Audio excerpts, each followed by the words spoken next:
Comment trouver sa place à l'école quand on est sourd ou malentendant? Eh bien, une école namuroise a développé un enseignement unique en Belgique, une classe dans laquelle des élèves entendants et malentendants se côtoient, une classe bilingue, langue des signes et français. Reportage et découverte avec Caroline Hack, Jérôme Tinck et Clara Wertz. Bon, on va faire un petit rappel de calcul d'écriture. Dans cette classe, il n'y a pas une mais deux institutrices. Madame Astrid donne cours en français, alors que Madame Mélanie utilise la langue des signes, une organisation unique qui permet aux élèves sourds et malentendants de suivre un enseignement classique aux côtés d'élèves entendants. Il y a seulement ici où il y a des sourds et des entendants en inclusion. Donc, je suis habituée aussi.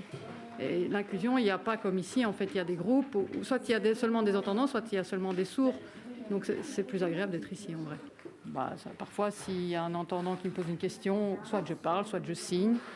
On peut faire les deux ensemble parfois, mais parfois aussi on peut leur apprendre certains signes. Voilà, c'est un échange. Une classe bilingue qui permet à tous les élèves d'apprendre la langue des signes. Certains ont des personnes sourdes dans leur famille. Maintenant, ils ont aussi des amis avec qui ils savent communiquer. Ici, ça m'a aidé à mieux parler avec mon père parce qu'au début, je ne savais pas parler la langue des signes. Et ici, avec les sourds, j'apprends quelques mots. Et après, donc, maintenant, je sais signer bien. Et c'est bien. Moi, je trouve que c'est très chouette. On se fait des amis sourds comme entendants. Et on ne voit pas vraiment la différence quand on sait bien parler la langue des signes. Donc, c'est chouette. Quand vient le moment des corrections, chaque institutrice se rend à son bureau. Magnifique. Madame Astrid s'occupe en majorité des élèves qui parlent français. Dans le fond de la classe, Madame Mélanie utilise la langue des signes pour parler de calcul.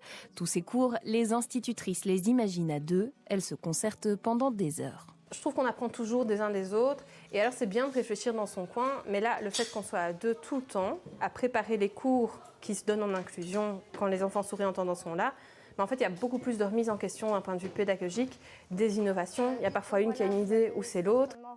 Voilà 25 ans que l'école Sainte-Marie de Namur a créé ses classes bilingues. Tout est venu d'un parent qui souhaitait que son enfant sourd suive un parcours scolaire classique. Depuis, les élèves malentendants ne cessent d'augmenter dans l'école. Là, ils sont par groupe avec deux enseignants. Il y a des entendants, des sourds, et donc la surdité devient normale. Voilà, on a des collègues qui sont entendants, on a des collègues qui sont sourds aussi.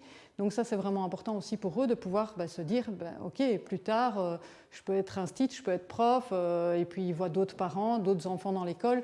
La surdité est devenue normale dans l'école, en fait, simplement, mais grâce au groupe. S'il n'y avait pas cette force du groupe, ça n'aurait pas changé. Pour l'instant, cette école est la seule à proposer ce programme en Belgique. Les enfants sourds se retrouvent la plupart du temps dans des enseignements spécialisés, car ce genre d'adaptation demande des moyens et du personnel très qualifié en pleine pénurie.